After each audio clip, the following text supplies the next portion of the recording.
Today's video is sponsored by NAFs. Hey guys, so I just wanted to answer a quick question about diamond stone wear and how to keep your diamond stones working for a long time. A quick note, this is not going to be a super in-depth video. We aren't going down the rabbit hole. We'll just be scratching the surface. Pun intended. Now in my experience, if the stone is manufactured correctly, which we aren't going to get into in this video, the primary reasons for premature wear is pressure. Just need this thing to remove some steel. Or too much pressure.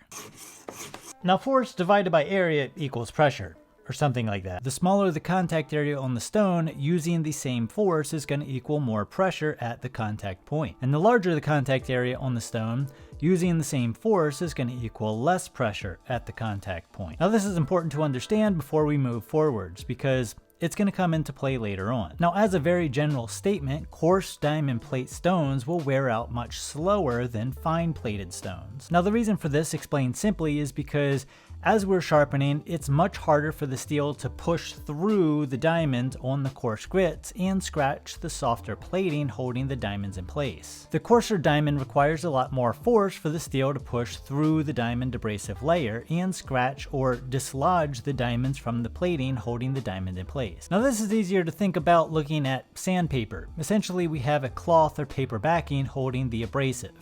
And if we use correct pressure at the contact areas, even sandpaper can sharpen a knife. However, if we apply a little bit too much force, the pressure at the bevel increases to a point where the steel pushes through the abrasive and into the substrate, or the fabric backing, which is not good. Now the same thing happens on diamond stones. Think of the plating as the paper backing. Too much force and we push through the abrasive, and the backing becomes compromised. This is why finer grits tend to wear out faster, because we have to push through less abrasive thickness in order to reach the more fragile plating holding the diamonds in place, as well as the smaller particles having less overall surface area for the plating to hold them in place. There's other factors at play here as well, which we won't get into. So here's a prototype stone that I torture tested about 5 or 6 years ago, and hopefully you can see. But first, if you're interested in more knife education, I'd highly recommend picking up one of these NAF education posters from NAFs. There's an absolute ton of info on this thing, and I use mine all the time, if that tells you anything. As well as their EDC knives, which I actually use, because if your knife doesn't look like this, then you're just a poser who doesn't actually use their stuff. Because I actually use my stuff cutting rope and twine and stuff that has been stapled to a window header. This is real work, guys. Not some poser stuff like you see on the internet. And hopefully you can see where right here, most of, if not all of the diamond has worn off in that particular spot. And that is from torture testing, that is not from normal use. But this is what a typical wear spot on a stone would look like. Hopefully you can see how there's some relatively deep scratches in the surface of the plating, and those scratches are actually, or the knife digging into the stone, into that plating, will actually pop the diamonds out of the plating, and if done excessively, will wear out a giant area on your stone. Again, this is a prototype stone. This is not something that you would buy commercially. It's just something we were experimenting with, and I think, if I remember correctly, this was a 1200 grit stone, and this is not what I would typically call normal wear. But it's what your stone would look like if you were doing something improperly, or even the stone was potentially made improperly.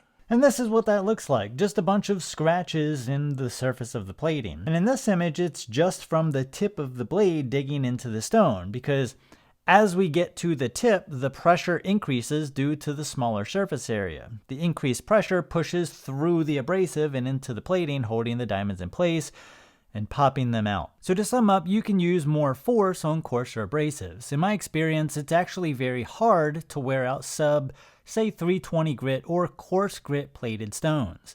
And this is good. This is the grit that you want to do all of your heavy work on. Don't be afraid to use some force on these stones. Don't be an absolute gorilla, but at the same time, put a little oomph into it.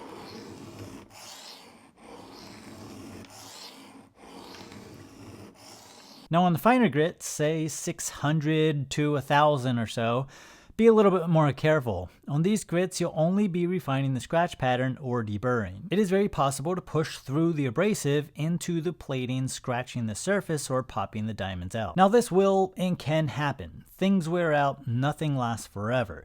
You're not a robot. So don't freak out if you do this. I do it all the time. So how much force should you use? That is about how much? So about 4 pounds. About 4 pounds of force is what I'm using. Now the thing here is that there's kind of a problem with using just some arbitrary force reading on a scale.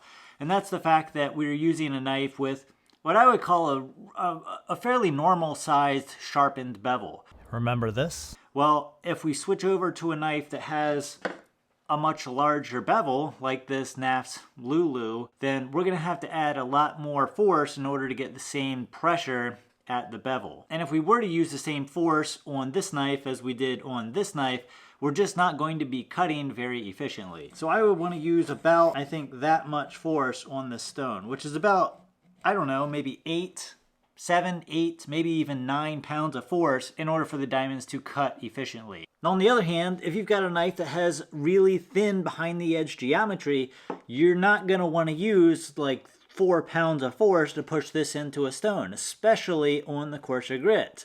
You're going to widen that bevel significantly super quickly. You're just going to grind through all kinds of steel really quick.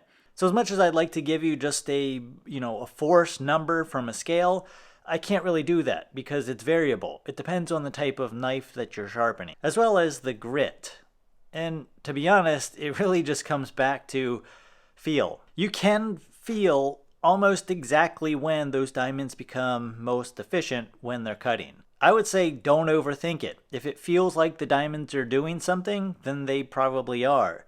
If it feels like you're pushing way too hard, then you probably are. If it feels like you're not pushing hard enough, then you probably are or aren't.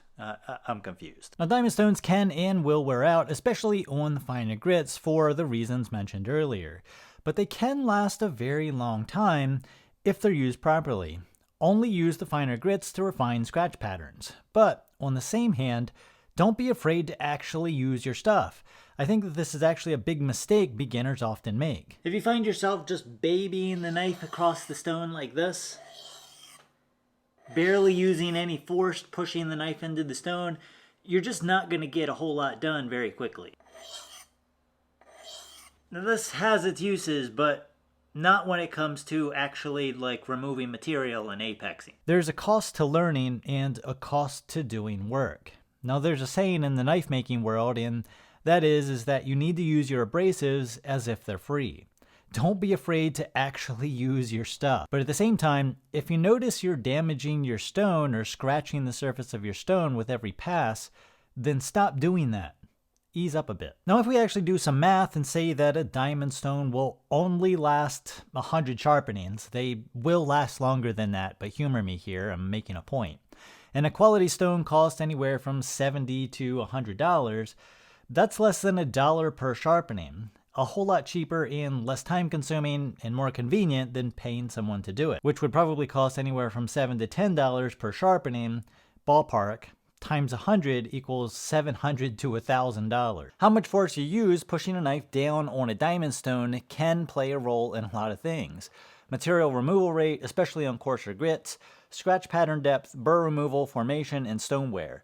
The force you use is the primary variable that you can and should control and manipulate. That changes results, since most of the other variables when it comes to sharpening are or should be fixed. Think about this. Now, I hope this video gives you some knowledge and confidence to actually use your stuff and hopefully use it properly. Although I'm not sure I really gave you a whole lot of practical knowledge in this video. Anyway, just don't be a gorilla and don't be a pansy.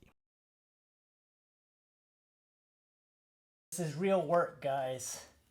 Not some poser stuff like you see on the internet.